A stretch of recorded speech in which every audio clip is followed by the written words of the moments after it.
Welcome everyone.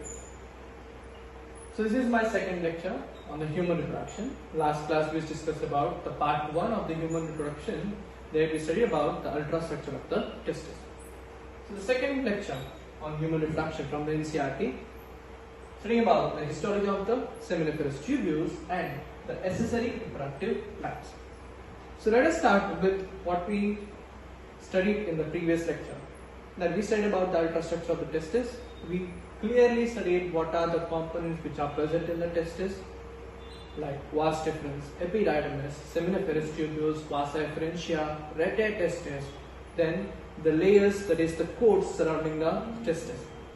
Now here we will be studying about the important part of the testis which gives the main role for the testis to produce the gametes. So here we are studying about the seminiferous tubules. So seminiferous tubules, in the last class we studied that there are 1, 2, 3 seminiferous tubules which are coiled structures present in one testicular lobule. So you can say that there are around 250 testicular lobules with consisting of each lobule with 1, 2, 3 seminiferous tubules. And these are the coiled structures which are involved in the production of the sperm. So they are involved in the spermatogenesis. So starting with the outer layer. So seminiferous tubules, the outer layer is made up of a white fibrous connective tissue. So seminiferous tubules is made up of or surrounded by the outer layer, that is the white fibrous connective tissue, called as tunica propria. So it's called as tunica propria. So tunica propria is the outer layer of the seminiferous tubules. The inner layer is the most important part, as it is lined by the cuboidal epithelium or the germinal epithelium.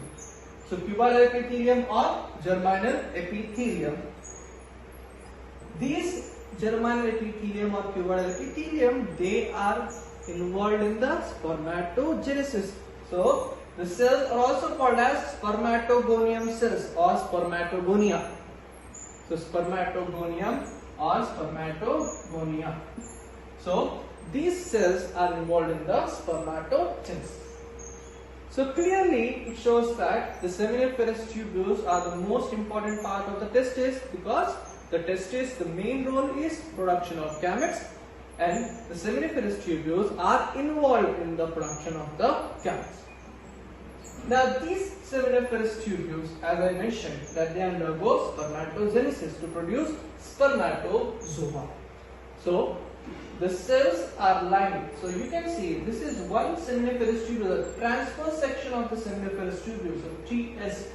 So TS of seminiferous tubule. So TSST. Now this seminiferous tubules, you can see the outer layer is made up of white fibrous connective tissue, that is the tunica propria. The inner layer, you can see these are the cuboidal cells, that is the spermatogonial cells.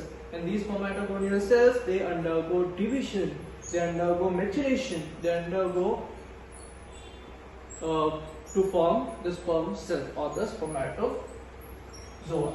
Now these seminiferous tubules consist of a specialized columnar cells. So you can see here, these are the columnar cells. Now these columnar cells are nothing but called as what? The Sertoli cells. They are called as Sertoli cells.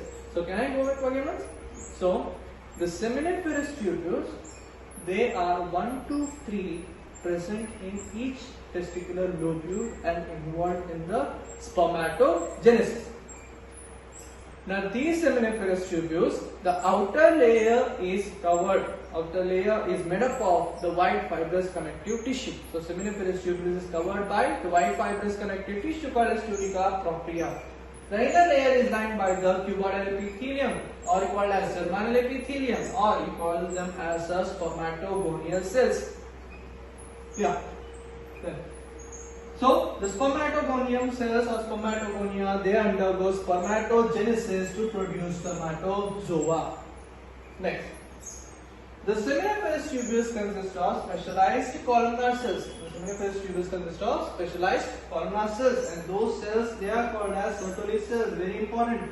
that the seminiferous tubules, they consist of columnar cells called as Sertoli cells, and these Sertoli cells, they are also called as sustentacular cells, or they are also called as the nurse cells. They are called as sustentacular cells or called as nurse cells. Next, what is the function? What is the role of the Sertoli cells? Why do we have the specialized columnar cells in them?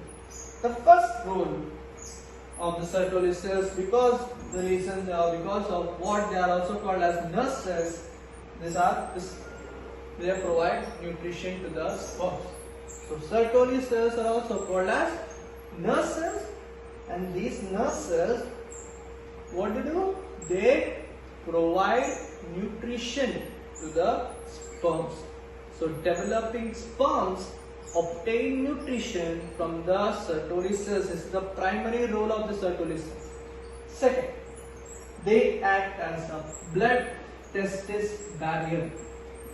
Sertoli cells act as a blood testis barrier. Now, what do you mean by barrier? Barrier means a wall. Barrier means a wall. Do not allow anything.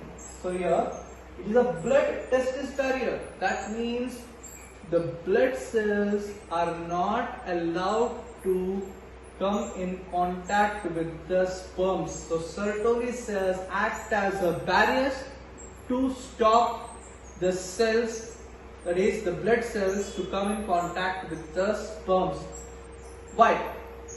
Because blood cells consist of immune cells, and these immune cells, they show immune response to the foreign cells, because sperms are a foreign cells, like means the sperms are produced and these sperms are recognized as the foreign cells by the body.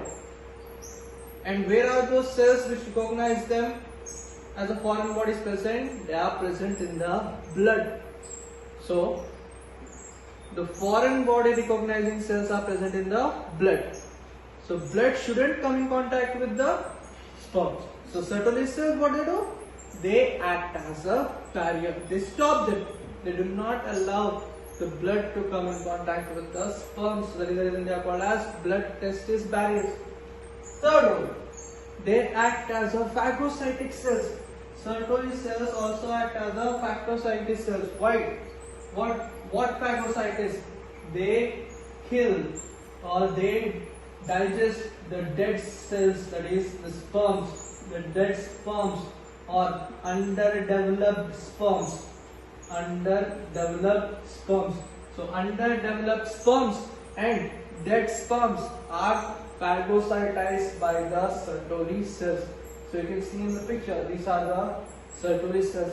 There is one more function of the Sertoli cell, that they produce the hormone called as inhibin.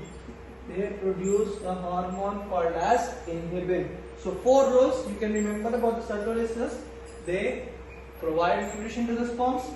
They act as blood testis barriers. They do not allow the blood cells to come in contact with the spermatozoa. They act as phagocytic cells. They kill, or they degenerate, or they kill the underdeveloped or dead cells, and they also produce the hormone called as inhibin. So you must be very clear about the histology of the. Next, moving on to the accessory reproductive glands. So there are 3 accessory reproductive glands. One is seminal vesicle, second the prostate gland, and third is the pulbourethral gland. Now, the seminal vesicle, it is lined by, so seminal vesicle is lined by glandular epithelium. Lined by glandular epithelium. Next, what does it do? Seminal vesicle secretes. The secretion is called as seminal fluid. Seminal vesicle is lined by glandular epithelium and it secretes what? The seminal fluid. The seminal fluid, mainly it consists of fructose. Seminal fluid mainly consists of fructose. What does it do? It provides fuel to the sperm, that is energy. Fructose provides what? Fuel to the sperm, that is energy to the sperm. Apart from that, it consists of prostaglandin, citrate, inositol, and some proteins. And it contributes 60 to 70% of the total semen. The semen is the fluid. What is semen? Semen is nothing but sperms plus accessory reproductive gland produced fluid. So sperms plus ARGF, that is accessory reproductive gland produced fluid, is called as a semen. So the first accessory reproductive gland is seminal vesicle. The seminal vesicle is lined by the glandular epithelium. It secretes seminal fluid. The main component of the seminal fluid is fructose. Now what is the nature? How does it look like? The seminal fluid is transparent, jelly-like. It's transparent and jelly-like fluid. What is the main component of the seminal fluid? Is fructose. What does it do? Provides fuel to the sperm. What are the other components present in the seminal fluid? Prostaglandin, citrate, inositol, and some proteins. These are the components of the seminal fluid, and it contributes 60 to 70% of the total semen.